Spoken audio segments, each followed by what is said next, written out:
C'est à l'amicale laïque Chapelon que Lutte ouvrière a présenté sa liste pour les prochaines municipales à Saint-Étienne hier soir. Réunis autour de Romain Brossard et Clémentine Lebaudy, 59 personnes exclusivement issues de la société civile. Elle n'est pas variée au sens où il n'y a pas de notables, il n'y a pas de politiciens professionnels sur notre liste. Elle est surtout composée de travailleurs, de chômeurs, de retraités, de gens qui vivent la vie de tous les milieux populaires, de fins de mois difficiles, de difficultés de trouver du travail, de petites retraites. Mais ce qui saute aux yeux dans ce programme, c'est surtout l'absence de problématiques purement locales. Les 250 listes Lutte ouvrière partent toutes du même postulat national. On est dans une société capitaliste qui s'écroule à tout point de vue. Et bien sûr que ça se décline localement.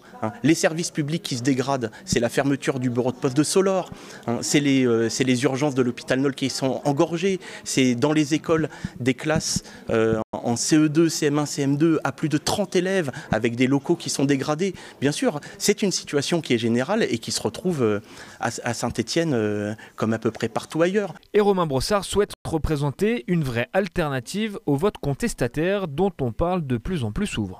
Beaucoup de gens sont en colère, du coup, bien entendu que certains politiciens démagogues surfent sur cette colère pour espérer avoir des voix, tout en sachant que si un jour ils arrivaient au pouvoir, ils feraient absolument la même chose, voire pire que les précédents.